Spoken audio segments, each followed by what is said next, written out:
जमात पंजुम मज़मून उर्दू सबक नंबर 6 गपबाजी की सज़ा। अज़ीज़ तुलबा, आज हम इसमें जो है इस सबक के सवाल जवाब देखेंगे। सवाल नंबर 1 है, एक जुमले में जवाब लिखिए। पहला सवाल है, बबलू को किस बात का शौक़ था? जवाब है, बबलू को गप्पे मारने का शौक़ था।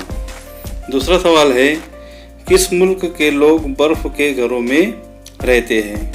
जवाब है, आइसलैंड के लोग बर्फ़ के घरों में रहते हैं। तीसरा सवाल है, बबलू दादी अम्मा की गोद में क्यों चढ़ गया? जवाब है, बबलू ने अपने कमरे में पलंग के नीचे शेर को बैठे देखा तो डर के मारे भागा आया और दादी अम्मा की गोद में चढ़ गया। चौथा सवाल है, माली ने किसके आने की खबर दी? जवाब, माली ने दारोगा जी के आने की खबर दी। इसके बाद का सवाल है, गुच्छेदार मूंछों वाला कौन था? जवाब है, गुच्छेदार मूंछों वाला शख्स किसी का मैनेजर था। इसके बाद का सवाल है, बबलू के कमरे में कौन था? जवाब, बबलू के कमरे में शेर था। इसके बाद का सवाल है, बबलू की बात पर किसी को यकीन क्यों नहीं आया?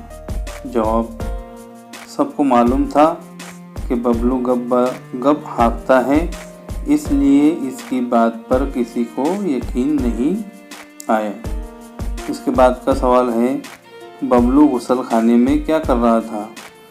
जवाब है, बबलू गुसल खाने में घड़े के पास उकड़ू बैठा ओंग रहा था। इसके बाद का सवाल है, मुख्तसर जवाब लिखिए। पहला है, बबलू ने आइसलैंड के बारे में क्या बताया? जवाब, बबलू ने आइसलैंड के बारे में बताया कि आइसलैंड में बर्फ़ ही बर्फ़ होती है, लोग बर्फ़ के घरों में रहते हैं, वहाँ बर्फ़ की सड़कें, बर्फ़ के स्कूल होते हैं, वहाँ पेड़ बर्फ़ के होते हैं, फल बर्फ़ के होते हैं और बर्फ़ की लाल लाल आग पर बर्फ़ की रोटियां पकती हैं। इसके बाद का सवाल है, बबलू के कमरे में शेर को देख के बाद अम्मा और अब्बाजान का क्या हाल हुआ? जवाब है, बबलू के कमरे में शेर की मौजूदगी की खबर सुनकर अम्मा पछाड़ खाकर गद्दे पर गिरे, फिर बबलू के कमरे की तरफ दौड़ पड़े। अब्बा ने इन्हें पकड़ लिया, वरना वो सीधी शेर के जबड़ों में घुस जाते। अब्बा का बुरा हाल था, वो तो खाली हाथ ही घुसकर शेर से गुथ जाना चाहते थे। वो शेर के हलक में हाथ डालकर अपने लाडले बबलू को निकालना चाहते थे, मगर लोगों ने इन्हें बड़ी मुश्किल से दिलासा दिया।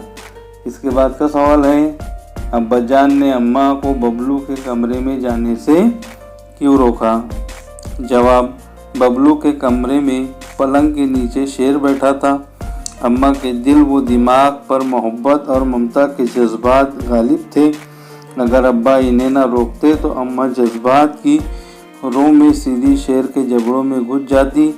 इसलिए अब्बाजान ने अम्मा जान को बबलू के कमरे में जाने से रोका। इसके बाद का सवाल है, ज़िल के मुहावरों को अपने जुमले में इस्तेमाल कीजिए। पहला है, गप्पे मारना। लोग गप्पे मारने वालों की बातों का यकीन नहीं करते। दूसरा है, आंखें निकालना।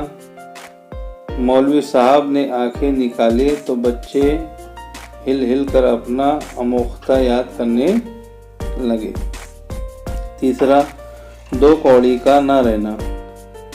अगर कोई व्यापारी एक बार अपनी धोखाधड़ी और जालसाजी के लिए बाजार में बदनाम हो जाए तो इसकी इज्जत दो कौड़ी की नहीं रहती। चौथा है, जान को लग जाना। बच्चे दादी जान की जान को लग गए कि वो इन्हें परियों की कहानी सुनाए। पांचवा, कोराम मच जाना। गांव पर डाकुओं का हमला होते ही कोहराम मच गया। छठा है शादियाने बजना। मैदान जंग से फतेह की खबर मिलते ही महल में शादियाने बजने लगे। इसके बाद का सवाल है, सबक की मदद से लिखिए जिल के जुमले सही है या गलत।